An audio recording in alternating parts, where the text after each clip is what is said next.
Tengo una mala noticia y es que hemos recorrido casi Valencia, Barcelona, Sevilla, Málaga, distintos sitios y a veces estuvimos bajo la lluvia, así que tengo una tos.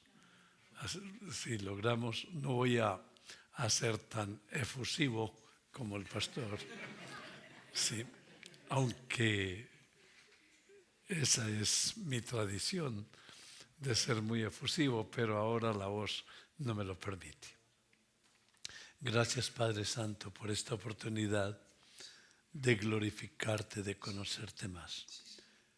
Pedimos la operación del Espíritu Santo sobre mí y sobre los que escuchen, para que te podamos dar honra al ajustarnos bien cerca a tu palabra. Y esto te lo pedimos en el nombre del Señor Jesucristo. Amén. Bueno, primero que todo, tenemos el Seminario Reformado Latinoamericano.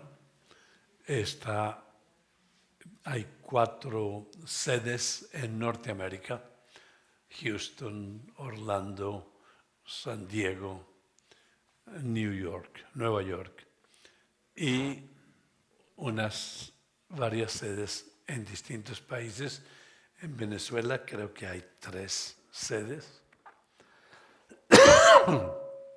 Así que es una bendición de Dios. ¿Cómo inició el Seminario Reformado Latinoamericano?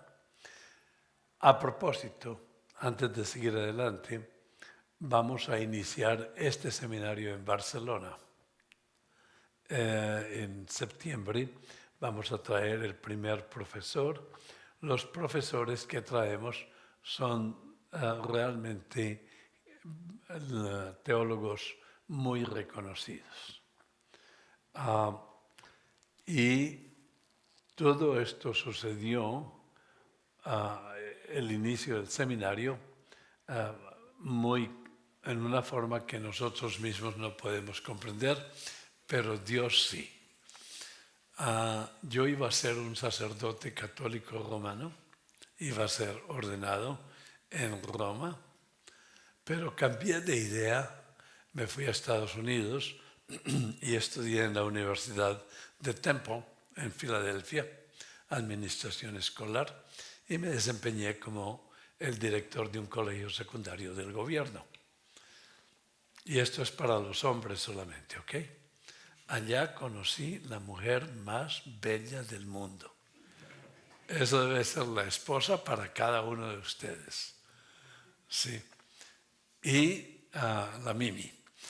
Y después de casarnos ambos, éramos súper católicos romanos, de misa diaria.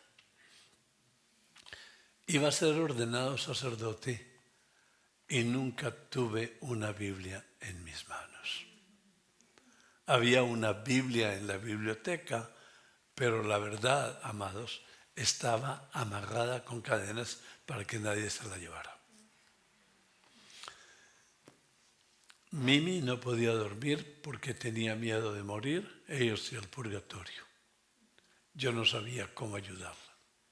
Estaba tratando ya de buscar un psiquiatra porque ha acumulado más de 700.000 años en el purgatorio.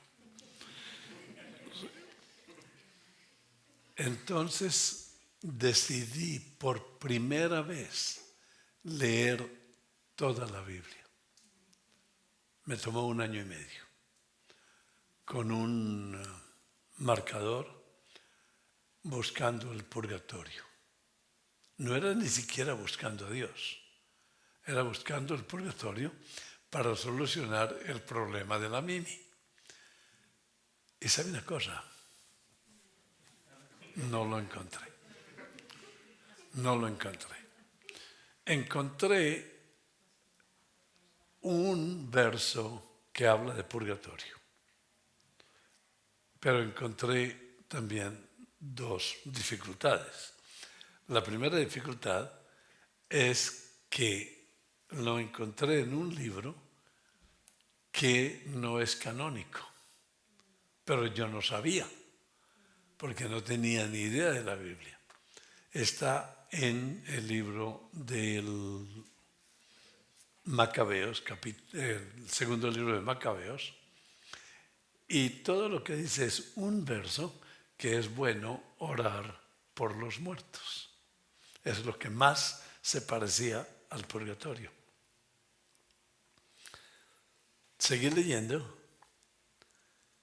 y al final del libro dice lo siguiente. Este es Dios hablando. Dios que lo sabe todo, que nunca se equivoca, que nunca comete errores.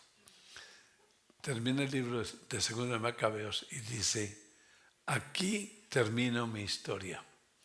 Hice lo mejor que pude. ¿Ah? Dios tratando de hacer lo mejor que puede. Dios es omnipotente. Él va a hacer todo perfecto, no lo mejor que puede. Y luego dice, si me equivoqué, le pido perdón.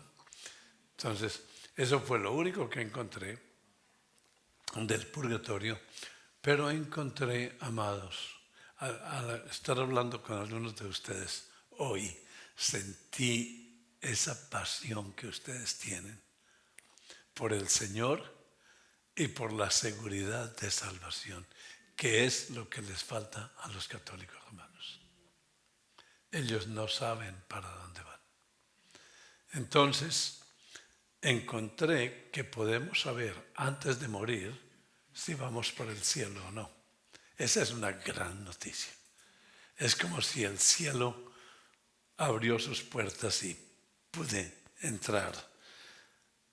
El versículo que me convenció fue Juan 3:18. Y ese versículo dice, el que cree está salvo. No es que estará, sino es presente. Hoy está salvo.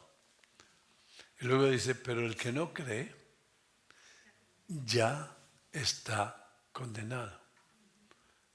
Y continúa en la misma frase, ¿por qué? Porque no ha creído en el unigénito Hijo de Dios. Al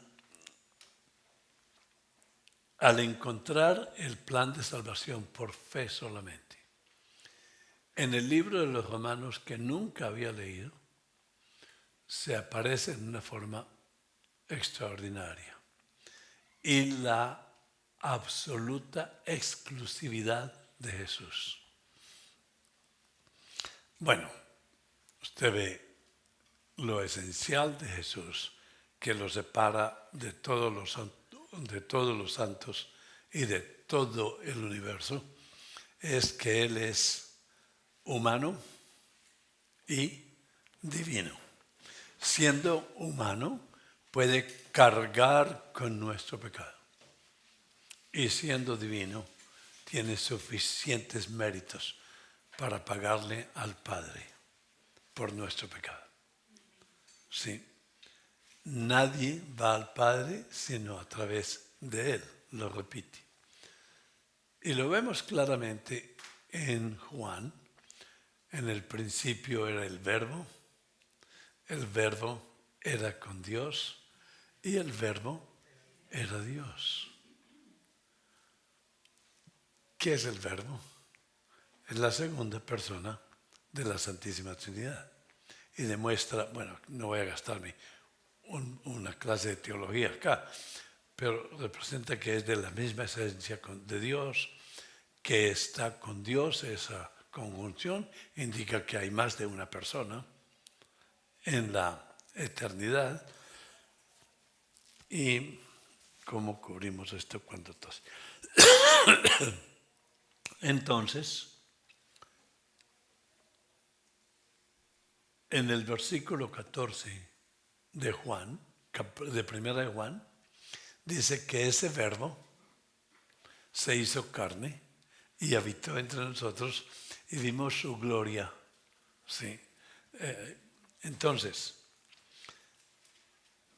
el Verbo, la segunda persona de la Santísima Trinidad, se encarnó en el versículo 14 y recibió el nombre de Jesús.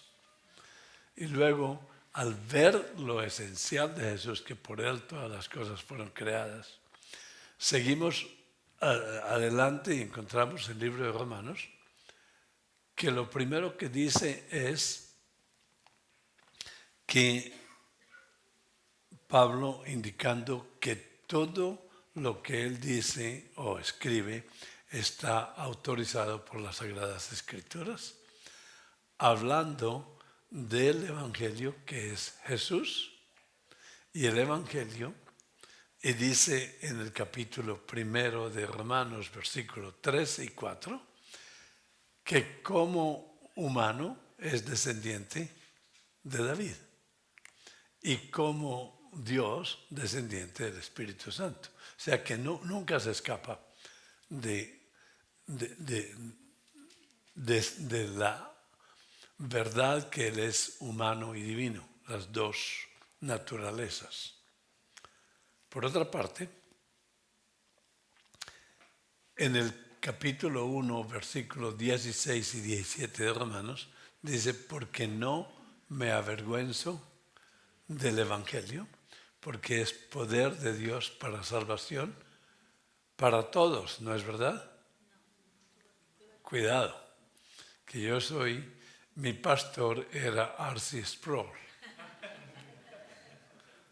Y estudié casi por 12 años, estábamos en un estudio bíblico.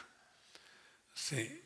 Y él tiene la tendencia de hacer ciertas afirmaciones que luego prueba que no es verdad. ¿Sí? Pero no es para todos. Jesús no murió para salvar a todos. No murió ni siquiera para darle la oportunidad a nadie de que se salve. Murió específicamente para salvar a los que el Padre le envió a salvar. ¿Y por qué digo que no dio la posibilidad a nadie? Porque Él salvó. Yo no tengo que hacer nada, como le pasó a Pablo. Pablo iba en el camino para Damasco y los niños, lo que voy a decir no es verdad, ¿ok? Jesús estaba detrás de una piedra diciendo, ojalá que Pablito me abra su corazón y que yo pueda entrar y que me salve de la vergüenza de no poderlo salvar. ¿Sí? ¿Qué estoy diciendo? Él vino a salvar, con el poder de salvar. Y todos los que Él vino a salvar, se salvan. ¿Sí? Entonces, esa es una demostración clara que, bueno, primero que todo, capítulo 17 de Juan nos muestra claramente que vino específicamente a salvar sus ovejas. Tuyas eras y me las diste. Ahora yo te las doy. Vengo y como unas 7 veces dice que nosotros fuimos elegidos por Dios desde antes de la fundación del mundo. Y cualquier persona que cree en Cristo como único y suficiente medio de salvación es elegido por Dios. Si no creyera en Cristo como único y suficiente medio de salvación, por lo menos por ahora no sabría si es elegido por Dios. Pero nadie puede mencionar el nombre de Jesús en una forma salvífica si no ha sido elegido por Dios. Ahora, ¿cuál es el Evangelio? El Evangelio es Jesús y su obra. Jesús tiene poder para salvar. Como lo hizo con Pablo, lo hizo con cada uno de nosotros. Ustedes se acuerdan lo que el pastor William leyó. ¿Sí? Todos estábamos muertos en nuestros delitos y pecados, siguiendo el príncipe del aire, que es Satanás.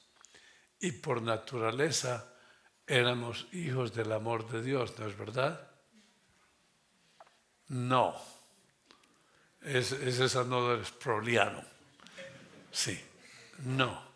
¿Por qué? Porque estábamos bajo la ira de Dios. Por eso es que es tan importante cuando presentamos el Evangelio a alguien, no decirle, hermano, Dios te ama y tiene un plan maravilloso para ti, repite esta oración y queda salvo. No. Si eso fuera así, se podría salvar a un loro, ¿no? A un loro, haciéndole repetir.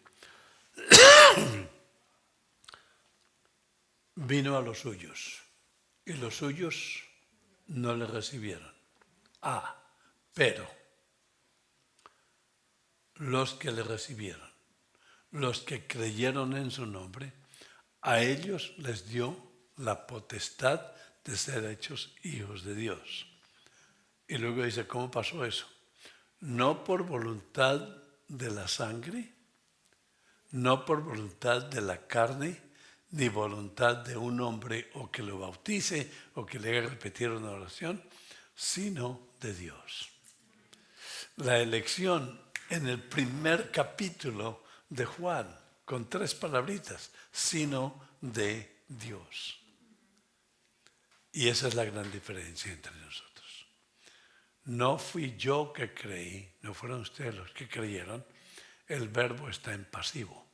Nos dio vida cuando estábamos muertos. Entonces,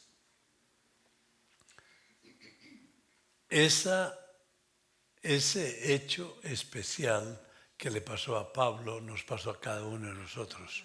Dios entró en nuestro corazón sin pedirnos permiso, porque Él es soberano.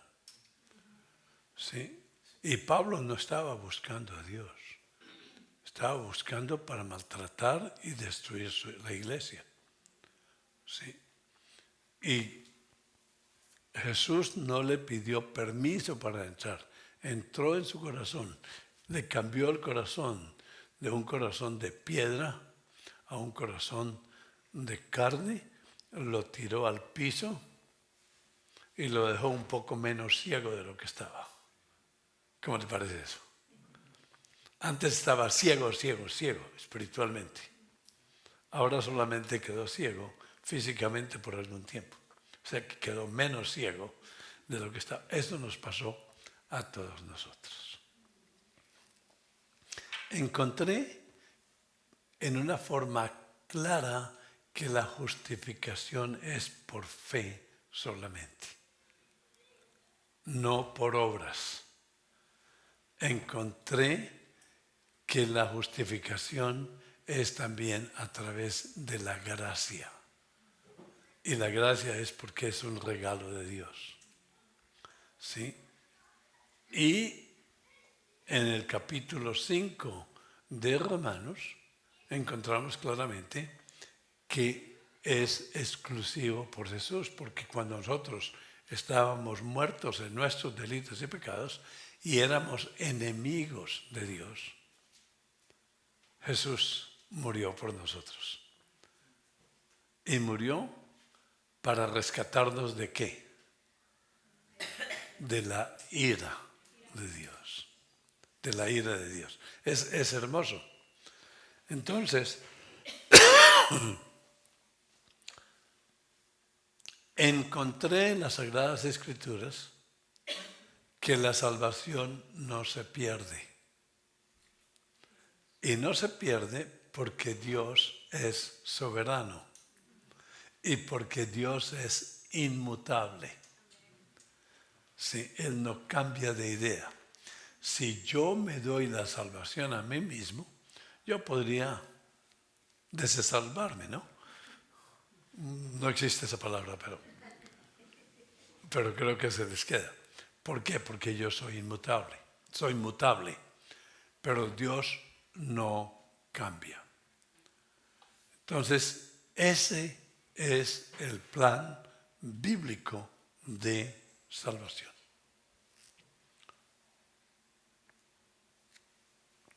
Estamos muertos en nuestros delitos y pecados, y Dios, que es rico en misericordia, por el gran amor con que nos amó, nos dio vida cuando estábamos muertos.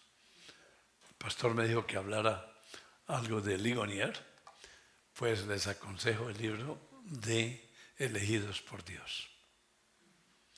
Le garantizo que ese libro va a cambiar. Bueno, si no cambia su actitud porque ya la tiene, por lo menos puede con toda tranquilidad presentarles el Evangelio a otros. Entonces comencé a descubrir esta belleza del Evangelio. Y era como si Dios me hablara a la cabeza, bajaba al corazón y por alguna razón entendía todo. Fue un regalo de Dios ver la elección sin que nadie lo supiera.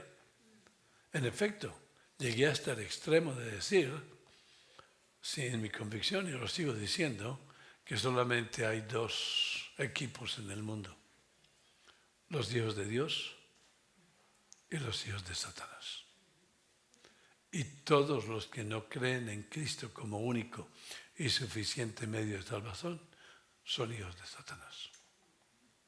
¿Sí? Porque a los que creen les dio el derecho de ser hechos hijos de Dios.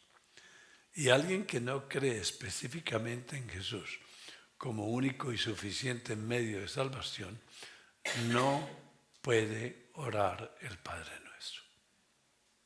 Porque Dios no es su Padre. Es Satanás mismo. Entonces es muy importante. Cuando leí toda la Biblia, me tomó 1 año y medio, le dije: Mimi, te tengo buenas noticias. No hay purgatorio.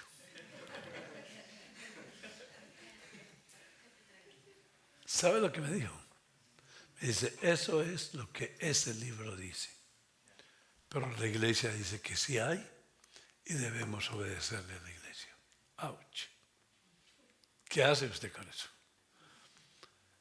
Yo sabía que Dios no está en el negocio de destruir hogares,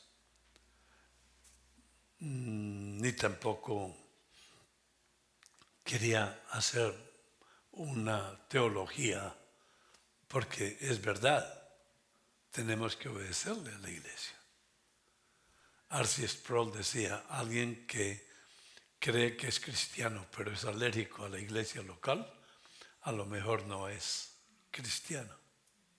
Y si no le obedece a la iglesia local, siempre y cuando esté bajo la autoridad de las Escrituras, a lo mejor no es cristiano.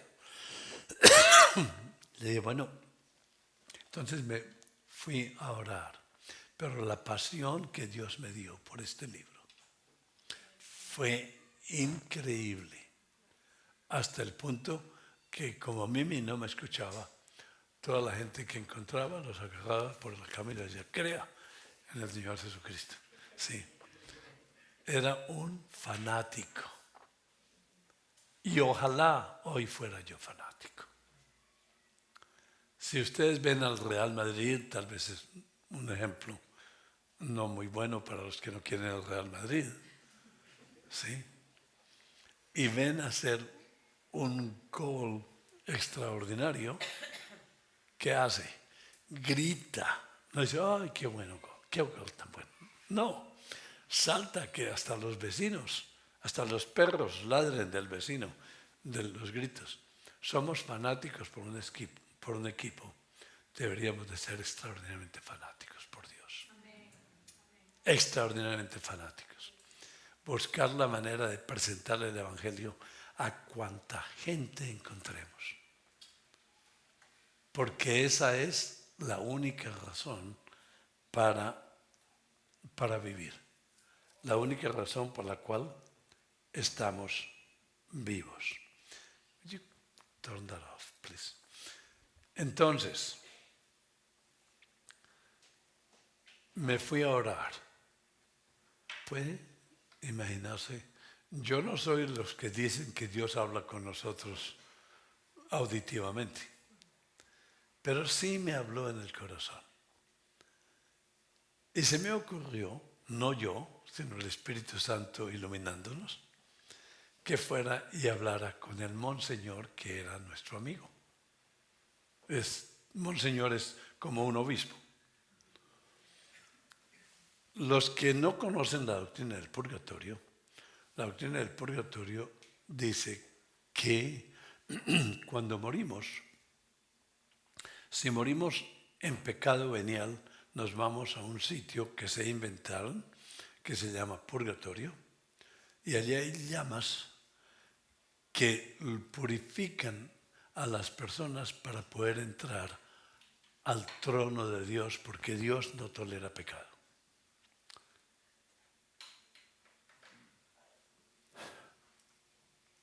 Esa es la doctrina del purgatorio.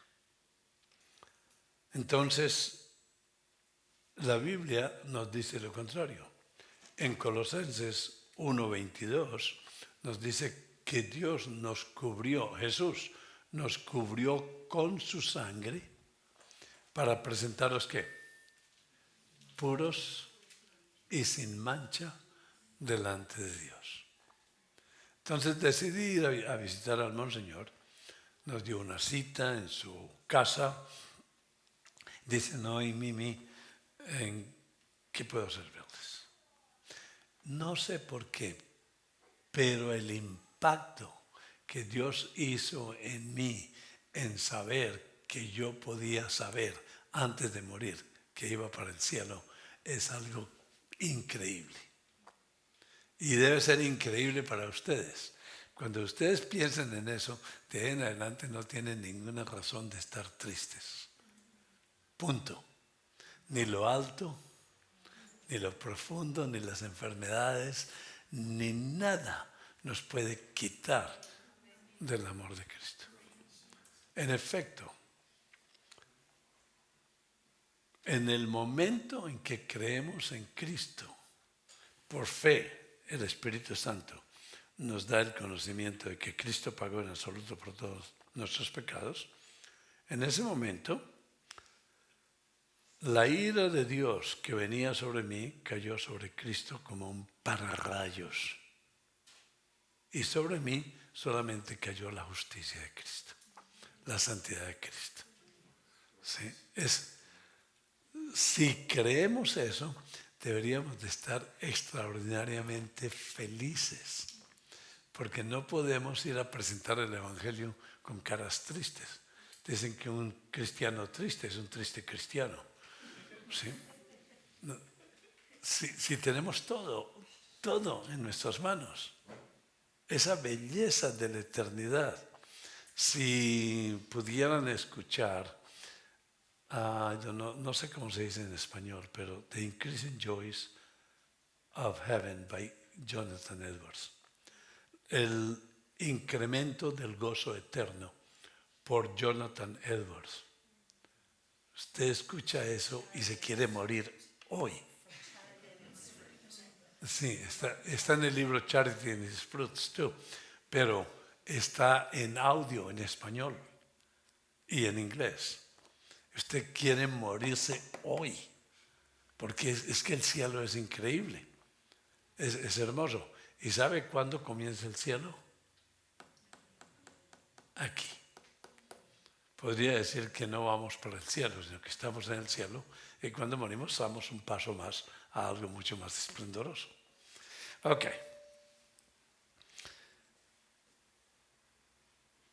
Monseñor lo fuimos a ver y obviamente no con esta habilidad que tengo hoy de hablar, pero fui así. Sí, un poco tímido, preocupado porque no iba a hacer ningún debate. Me quedé mirándole a la cara al monseñor y le dije, monseñor, me dijo, ¿en qué les puedo servir? Le dije, Monseñor, si usted se muere hoy, ¿para dónde va? Yo estaba convencido que ese señor, en el puesto que tiene, sabía que iba para el cielo. Y me dijo, no sé, lo mejor que puedo esperar es el purgatorio. Le dije, Monseñor, esa es la razón por la cual estamos acá. La Mimi no puede dormir porque tiene miedo de morirse, ellos del purgatorio, y leí toda la Biblia buscando el purgatorio y no lo encontré, y tuve la oportunidad de presentarle que el purgatorio es una blasfemia, porque ¿cómo es posible que unas llamitas del purgatorio le complementen al poderío del Dios encarnado? Si la sangre de Jesús, del Dios encarnado, no es suficiente para pagar por todos mis pecados, en Jesús no es suficiente. Y si Jesús no es suficiente, tenemos que buscar otro Redentor. Y seguí hablándole de esa forma, de tal manera que el Monseñor, después de media hora, para hablar no tengo problemas. Sí. Después de media hora me dijo, Noé y Mimi, ¿listos? Pónganse el cinturón. La verdad es que el purgatorio no existe. No podía cerrar la boca, parecía Colombo. Sí.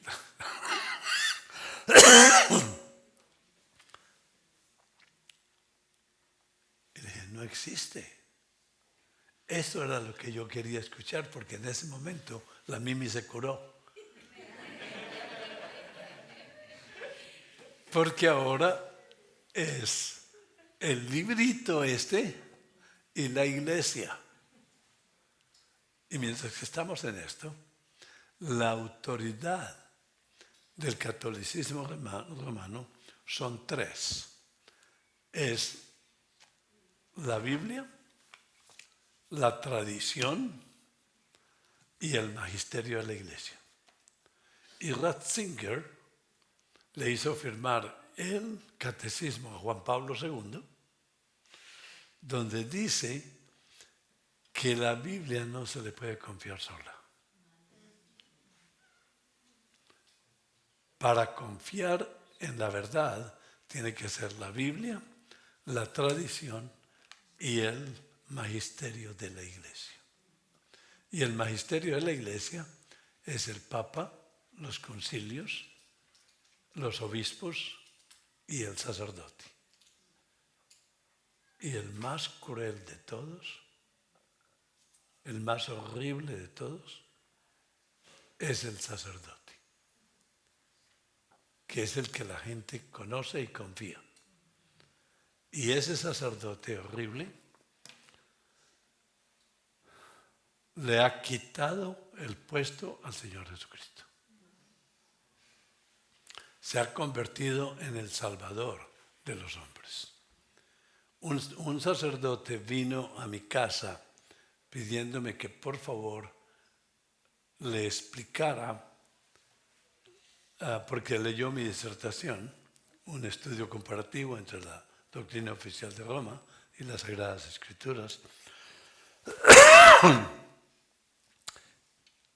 y me dijo, quiero saber acerca del sacerdocio. Y para hablar con los católicos romanos hay que hablar con cariño, con compasión, con amor, como si fueran un campo de evangelismo. Sí. Y le dije, ok, vino a la casa y no hablamos nada de catolicismo romano. ¿Sabe lo que hicimos? Leímos el libro de los Hebreos. Cuando llegamos al capítulo 10 y le mostré que el sacerdocio de hombres quedó eliminado por completo una vez que el sumo sacerdote apareció, el Señor Jesucristo, y quedó eliminado 42 veces en el libro de los Hebreos. No puede existir. Es obsoleto. Bueno, todas esas palabras las usa. Y cuando llegamos al capítulo 10, se quitó el cuello, lo tiró al piso, lo pisoteó y dijo, soy un impostor. Sí, ¿por qué? El sacerdote que no puede existir es el dueño de la salvación. El niño nace y tan pronto como es posible hay que bautizarlo. Sí.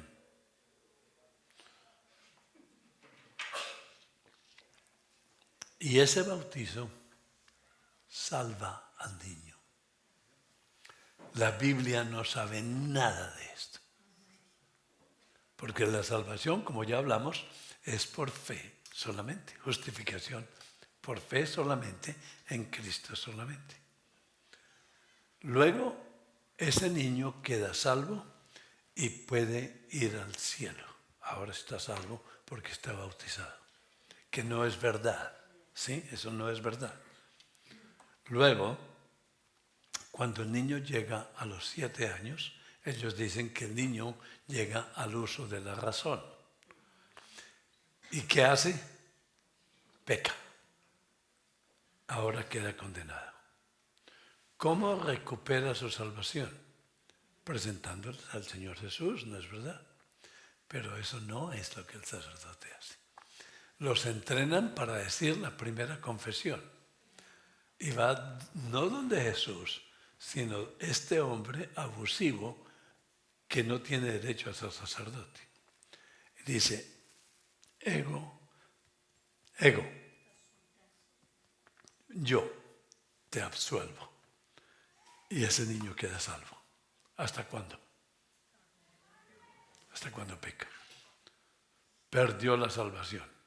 ¿Cómo la recupera? Va a Cristo, no, va al sacerdote. Ego te absuelvo. Y se le pasa así toda la vida sin ninguna seguridad de salvación. El pastor les habló de Efesios, que no es por obras. Sí, porque si nosotros si alguien se pudiera salvar por obras o por su propia conciencia, Dios entonces cometió el error más grande, sacrificando a su Hijo, si había otro medio de salvación. Cuando Jesús estaba en el huerto de los olivos, dice, papá, si es posible de salvar a alguien de otra manera distinta, no me mates. Aparta de mí esta copa, este cáliz, lleno de veneno. ¿De los pecados de todos? ¿Los pecados de quién? De los que van a creer en Cristo solamente. Y se la toma hasta la última gota. Cuando está en la cruz, está frente a un juez y dice, no papá,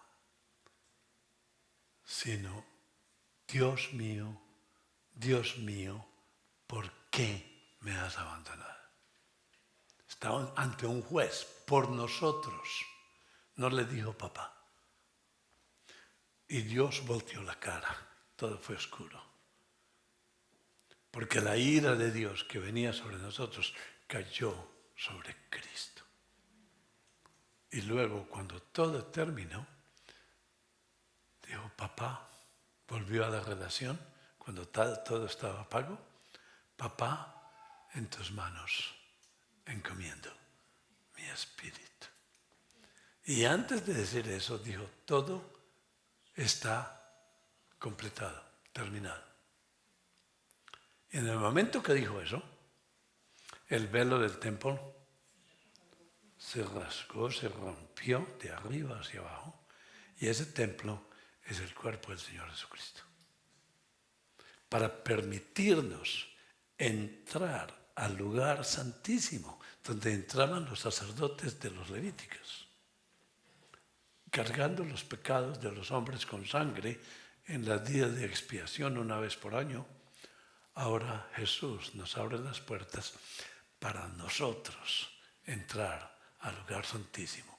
Y nos hemos convertido ahora en sacerdotes reales del reino. ¿No le parece maravilloso? ¡Wow! Entonces, cuando la persona se muere, no van a Cristo. O cuando se va a morir, no van a Cristo. Van a donde un sacerdote que es un impostor, y este sacerdote les da los santos óleos o la extrema unción. Y cree que con eso se va para el cielo. Lo que niega lo que la Biblia dice, que es por fe solamente. No por... Y luego se va al purgatorio. ¿Y quién lo saca del purgatorio? Este impostor.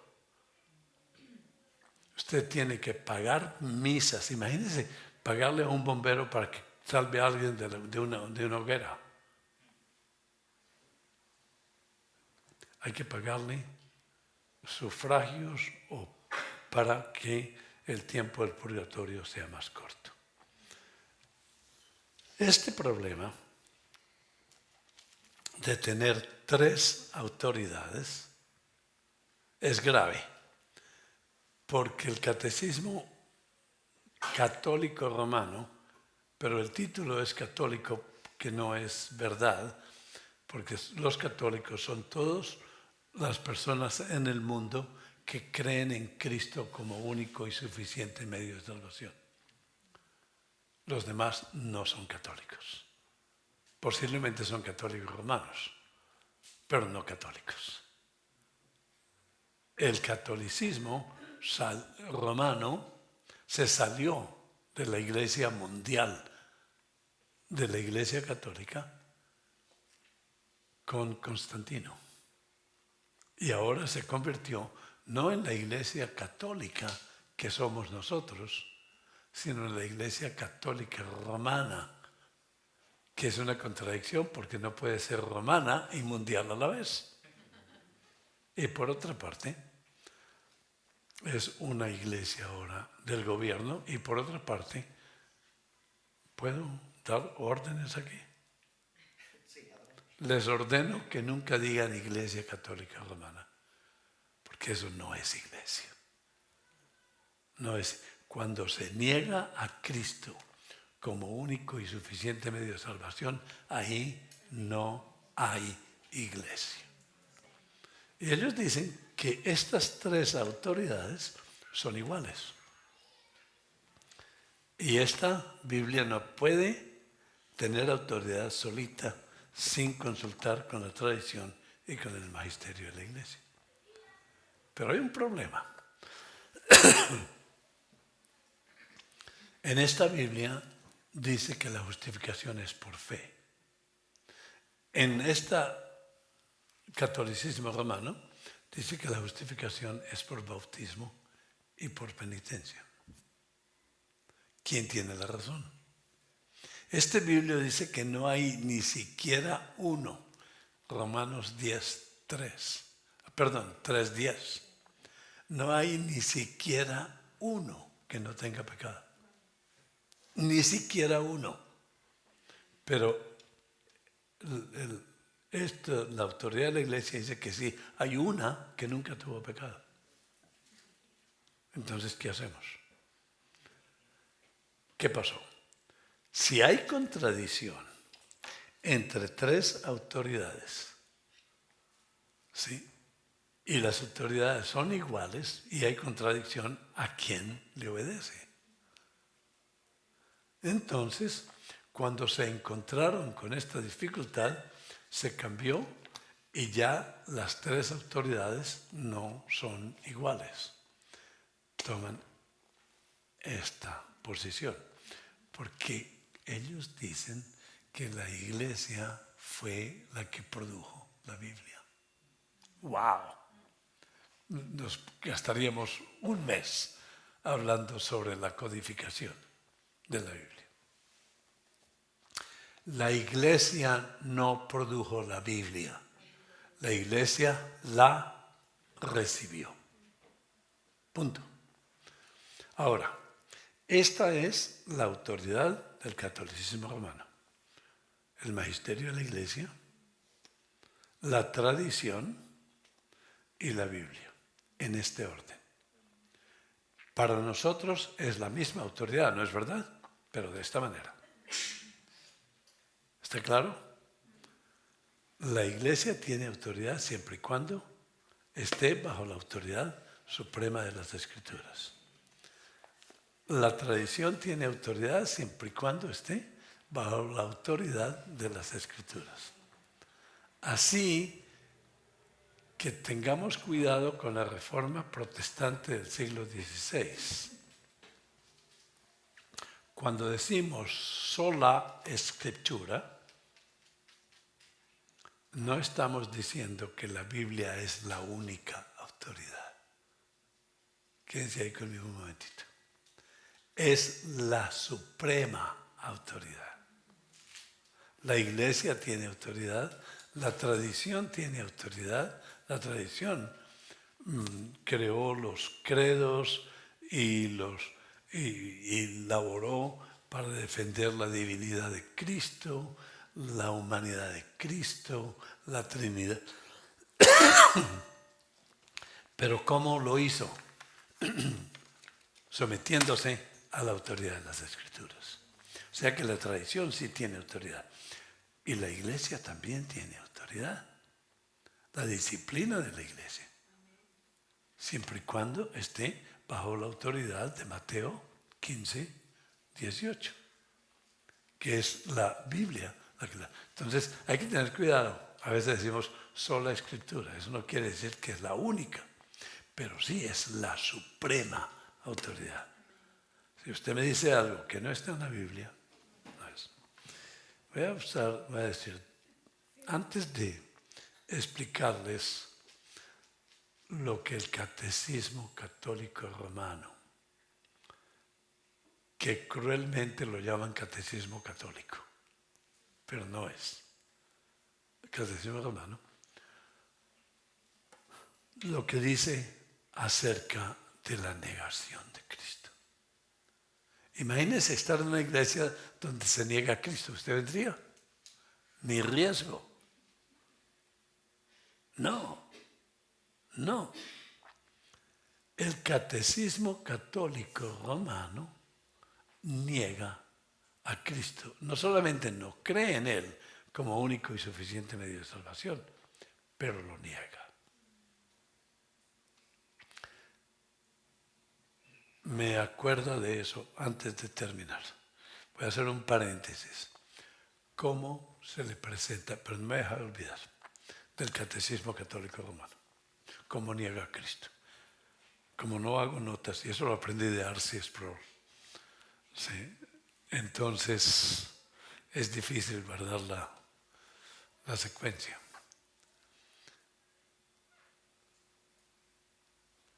El catecismo, perdón, el objetivo para ustedes de estar aquí esta noche no era contarles todas estas cositas de teología y de la Biblia. Ustedes vinieron para saber cómo le presentamos el Evangelio a los católicos romanos. Así que vamos a atacar esa posición y luego les hablamos del catolicismo. ¿Cómo les presentamos el Evangelio a los católicos romanos? Primero que todo, es absolutamente necesario presentar el Evangelio con gracia.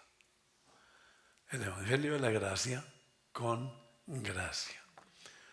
Los católicos romanos creen que nosotros, los evangélicos, odiamos a María. ¿Han oído? Odiamos a María. Y cuando hablamos de María, ellos creen que lo hacemos con odio. Y aquí le vuelvo a copiar de mi maestro, R.C. Sproul. No podemos amar a Jesús y odiar a su madre.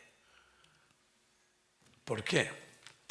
La Biblia en Lucas capítulo 1 y 2 nos dice que bienaventurada me llamarán todas las generaciones.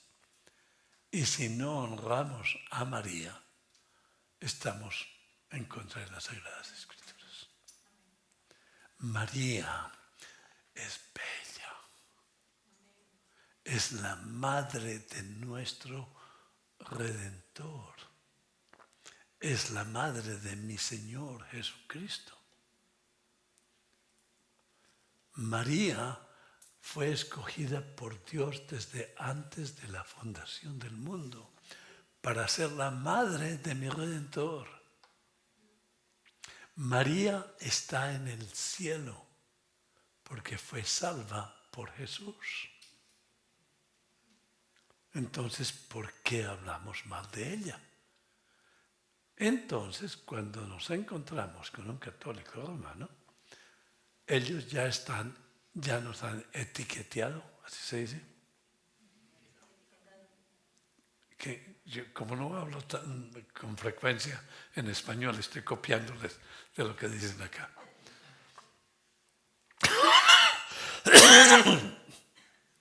No, estamos etiquetados de que deshonramos a María. Entonces, para hablar con un católico romano, sencillamente le dice, mira, lo que pasa con muchos evangélicos, o la idea de los evangélicos, que no conocen realmente la Biblia, hablan mal de nuestra bella María, la madre de nuestro Señor Jesucristo. ¿Qué está haciendo aquí? Sí, nuestra bella María fue salvada por Cristo. Y nuestra bella María, una diferencia entre nuestra bella María y Jesús es que Jesús es humano y divino. Y nuestra bella María es solamente humana. Y la misma Iglesia Católica Romana, perdón, no iglesia, el mismo sistema del catolicismo romano, ¿sí?, nunca dice que ella es divina. En su catecismo, jamás. ¿Sabe una cosa más? Tampoco dice que es corredentora. En blanco y negro no está. Y si les decimos mentiras o les decimos cosas que no son ciertas, ellos nos pueden confrontar. Dice, pero ella no, ella es humana. Y por eso es que no le pedimos a ella, aunque la amamos. Porque los atributos del Santo Dios, que no los comunica a nadie sin crear un nuevo Dios, son eternos, sin principio y sin fin, self-sufficient, autosuficiente, no depende de nadie para vivir, eterno, omnipotente, omnipresente, todas estas cosas. Si un ser humano tuviera este atributo, sería otro Dios. Y Dios no crea otro Dios. Así que tenemos que no adorarla, respetarla por el papel que Dios le dio para hacer. Y nuestros hermanos santos, ¿sí?, son también santos. Y es muy interesante porque si usted me permite mostrarle en la Biblia, y usted sabe dónde la Biblia dice, que los santos de Corintios, que los santos de acá, que los santos de acá. Es curioso porque la Biblia dice que los santos son todos aquellos que creen en Jesús como único y suficiente medio de Jesús. No solamente creen en Jesús, pero le creen a Jesús. Cuando Él dice, yo soy el camino, la verdad y la vida, nadie va al Padre cero, sino a través de mí. Él espera que nosotros lo hagamos. Y si nuestra bella María, la María de la Biblia, apareciera, no diría crea en mí o ore a mí, sino crea en mi Hijo y será salvo. A propósito, ninguna de las apariciones, esto sí no se lo van a decir a ellos en este momento porque dañamos el negocito. ¿Sí? La María del catolicismo romano es una María distinta de la Biblia. La María del catolicismo romano se aparece en muchas partes, bajo varios nombres. ¿Y cuál es el mensaje que trae? En Gálatas dice, si yo o un ángel del cielo les presenta un evangelio distinto, que sea maldito. Anatema. ¿Y cuál es el evangelio que María, las apariciones de María, nos da? El evangelio es, ore el rosario y yo convierto a Rusia. Ese es el evangelio. Use el escapulario y cuando usted se muera, a los 9 días lo llevo al cielo, no importa en qué lugar está. Inclusive en el infierno. Yo lo saco y por eso las novenas. ¿Sí? Ese es el evangelio. Si yo o un ángel del cielo les presenta un evangelio que sea maldito. Y luego en 2 Corintios 11:14 dice, pero no es raro porque hasta el mismo Satanás se presenta como que con ángel de luz. O sea que y no le van a decir esto, pero os estoy informando a ustedes. La María del catolicismo romano es el mismo Satanás. Wow.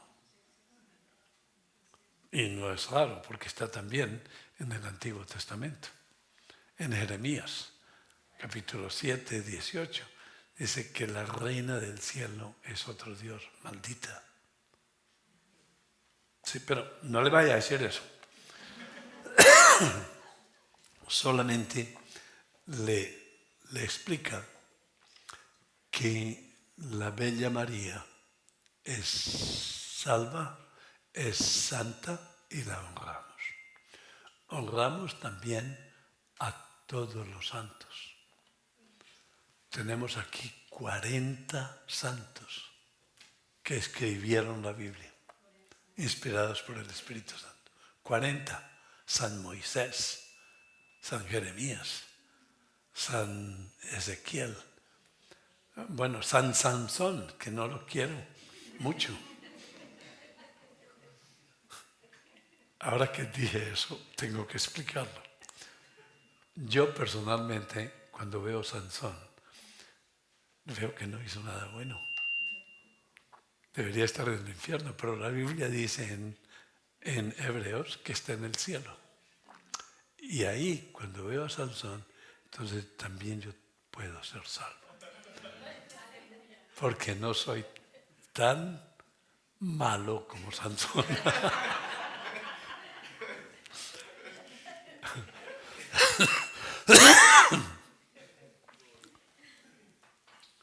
Y luego dicen las reliquias. Es que ustedes adoran reliquias. No toque eso, ¿para qué? Pongámonos en la cabeza que no vamos a ganar ningún debate. Usted puede ganar el debate, pero pierde la oportunidad de presentar el Evangelio. ¿Sí? Le podría decir,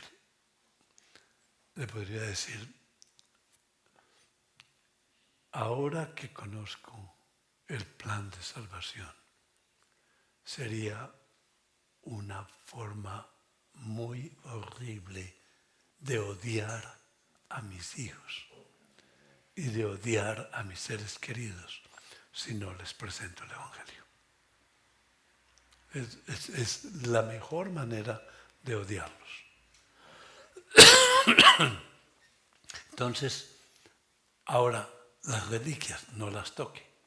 Pero si ellos les preguntan, entonces tengo que dejar mis reliquias y tengo que dejar esto, dicen, no, ya veremos en eso. La verdad es que ellos no tienen que dejar nada de eso.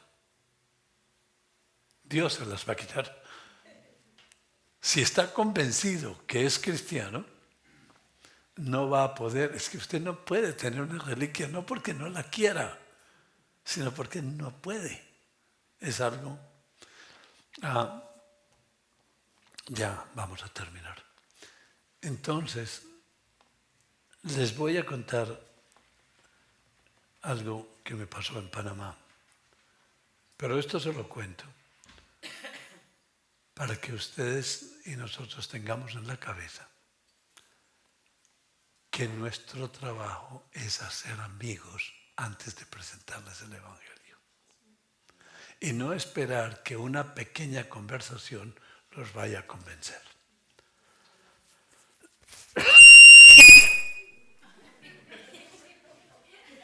Usted hizo eso. Sí. No, hay que hacerlo con gracia.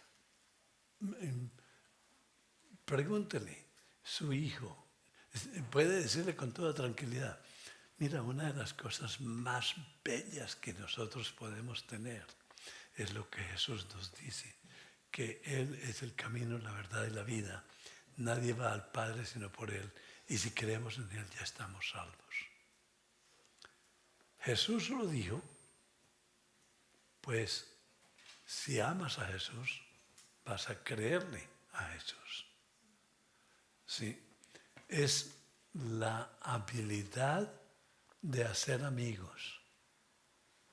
Nadie puede venir a su casa, insultarla y luego tratar de venderle una aspiradora. No funciona. Siempre con ese interés de ganar la persona para Cristo. Y si el Espíritu Santo la toca, la persona va a creer. Estaba en Panamá, iba a dar una conferencia en Balboa, y era la hora pico, y era difícil encontrar un taxi para que nos llevara. Entonces decidimos entrar al taxi, decirle, vamos, y cuando él está guiando nos dice para dónde vamos, y luego le decimos que íbamos para Balboa, donde nadie quiere ir. Y lo hicimos y dijo, no, paró inmediatamente el taxi, dijo, por allá no voy. Es que necesitamos llegar a esta hora. Dice, no, pero voy a perder por lo menos 3, 4 salarios. Sí, nosotros se lo pagamos.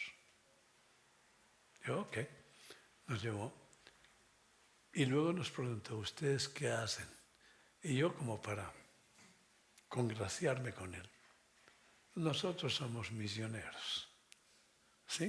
Para que tuviera compasión de nosotros. Y sí, somos misioneros. Y me dijo, paró el auto.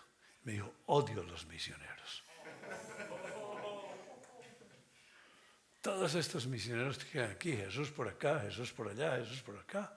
Sí, si me van a hablar de Jesús, váyase. ¿Sí? ¿Usted quiere saber quién es mi Dios? Estos músculos que me dan comida todos los días. Mi Dios es ese auto en que ustedes van. Nadie más me da nada. Y por otra parte, yo soy un perro. Y cuando me muera, se acabó todo. Así de que, por favor, no Jesús por aquí, no Jesús por allá. Volteé a mirar a mis amigos y me dijeron, sí, ok. Pero decidimos hacer amigos con él. ¿Sí?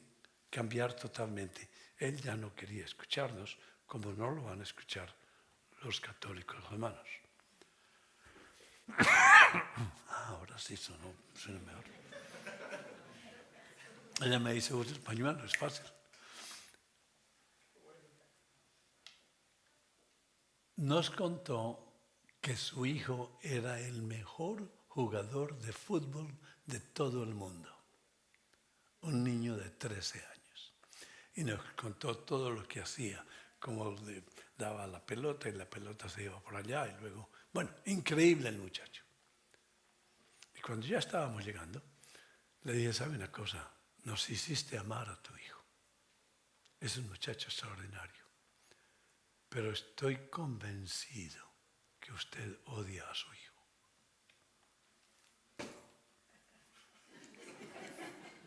¿Odio a su hijo? Sí, porque hemos tratado de mostrarle a usted el camino para el cielo, para que su hijo sea feliz, no solamente aquí, pero eternamente. Y usted no nos quiere escuchar. Está bien que usted sea un perro, pero su hijo un perro. Me miró otra vez con ira. Me dice, ¿cuál es el camino para el cielo? ¡Ah! Tuve la oportunidad de decirle, crea en Cristo, todo lo demás.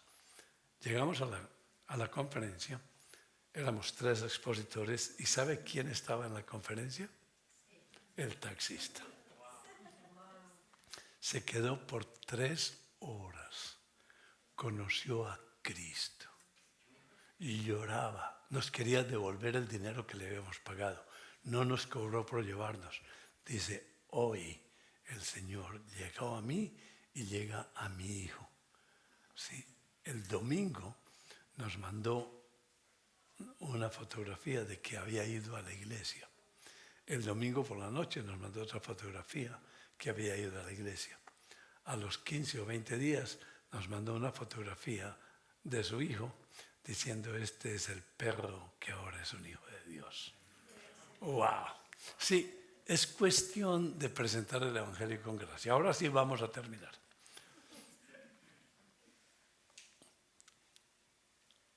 El catolicismo romano, en el capítulo que dice quién es un católico, no dice ni siquiera romano, quién es un católico.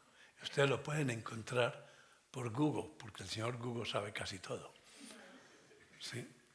Y busque el capítulo del catecismo católico donde dice quién es un católico. Primero, un católico es todos aquellos que son bautizados, creen en Cristo y en todos los medios de salvación dados a la iglesia. ¿Escucharon eso? ¿No les molesta? ¿Qué les molesta? El plural, ¿no es verdad? ¿Cuántos medios de salvación hay? Yo soy el camino, la verdad. Hay uno.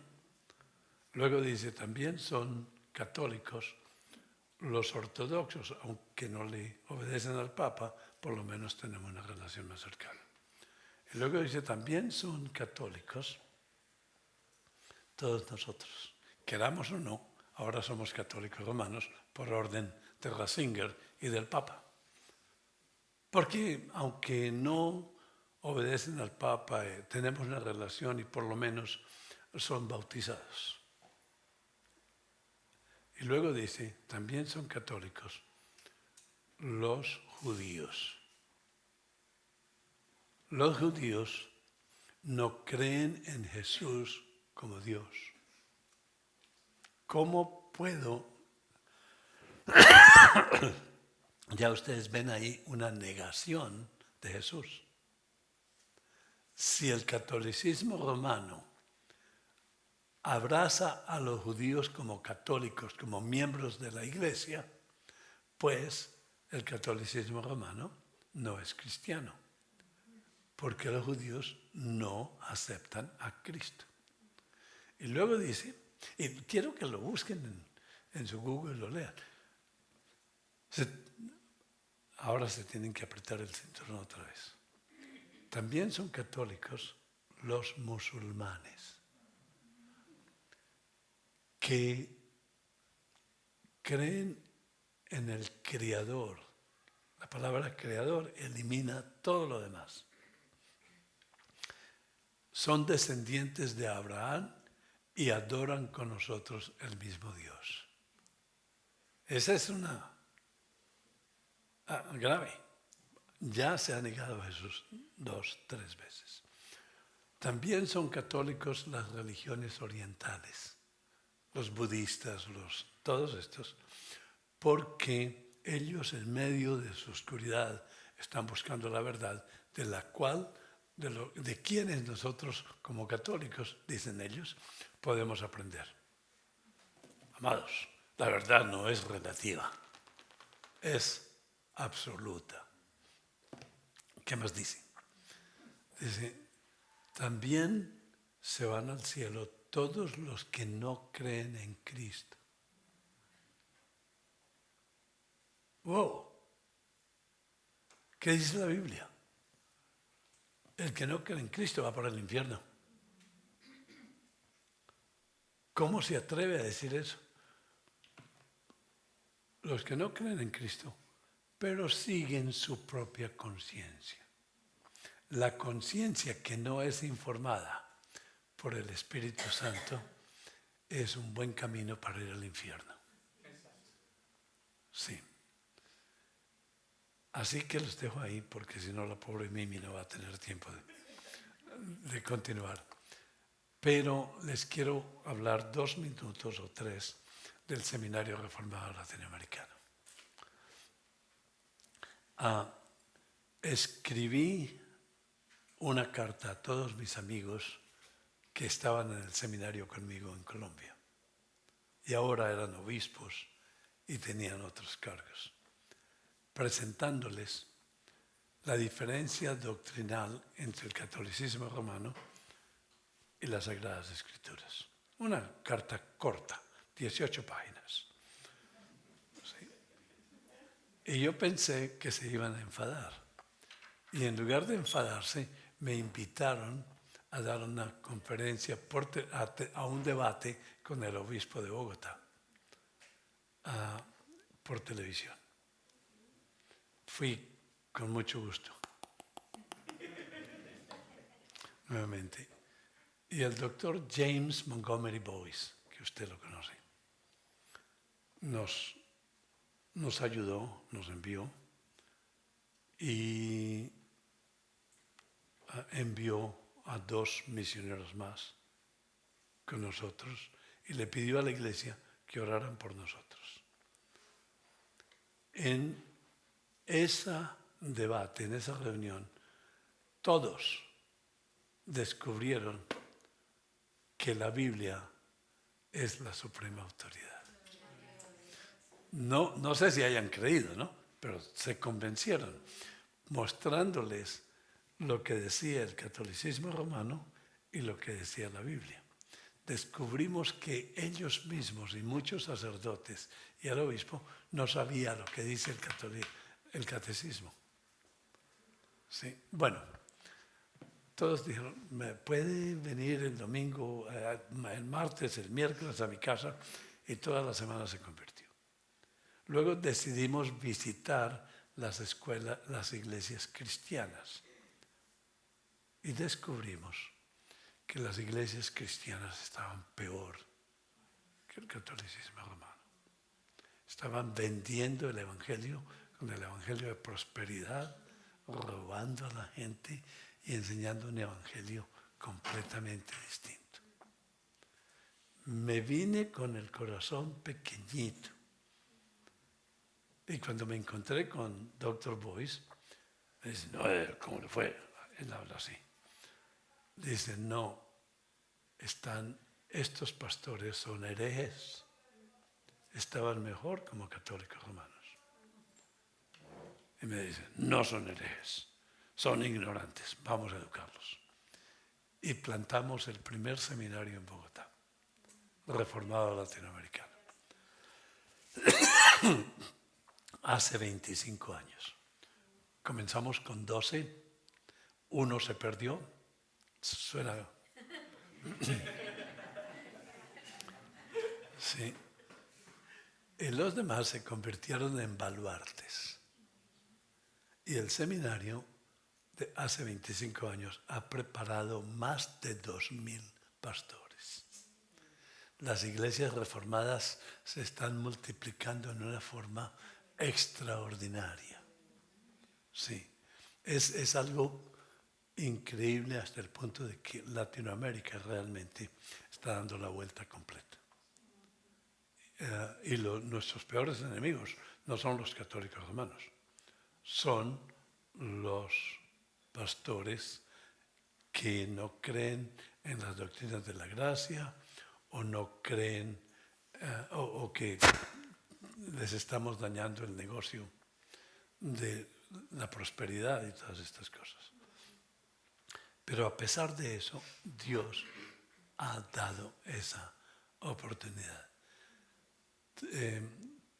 Por muchos años trajimos hombres de toda Latinoamérica a estudiar intensamente.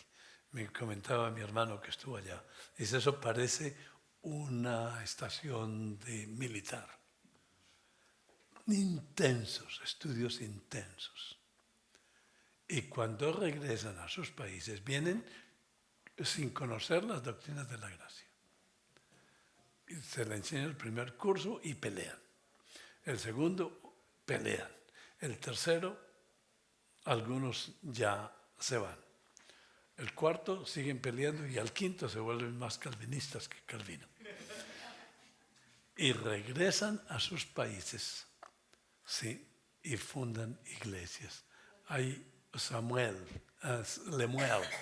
Lemuel, ¿ha oído hablar de él? Sí, está cerca de la frontera con el Brasil, estudiante del seminario y es un evangelizador. Ahora nosotros deseamos, a propósito, este escudo tiene los colores de Ginebra.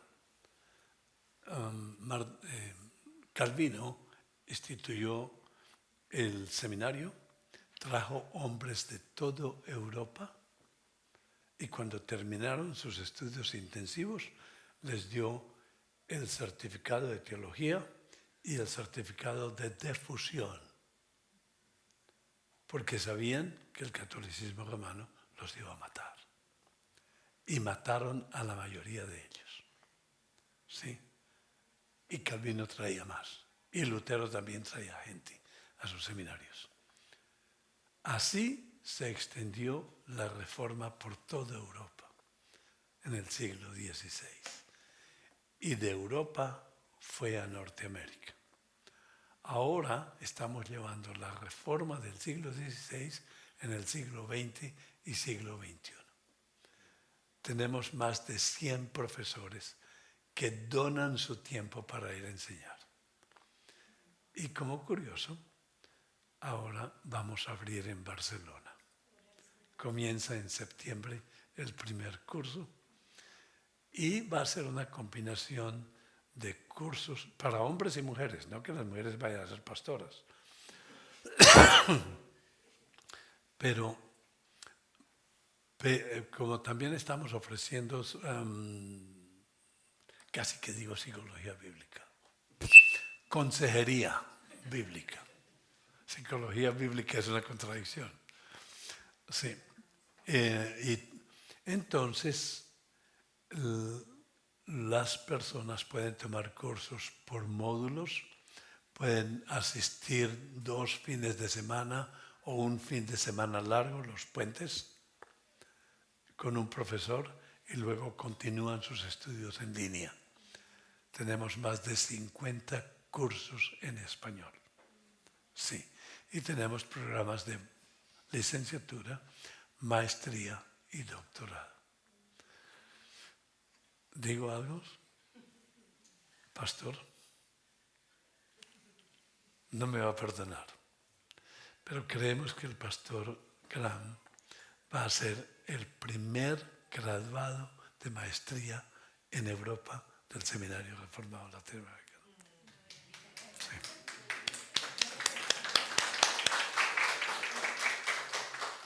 ya está escribiendo su tesis, terminó todos sus estudios. Es un honor para mí, realmente, tener. Y estamos tratando de continuar para tener profesores en España que tengan su doctorado y así poder continuar.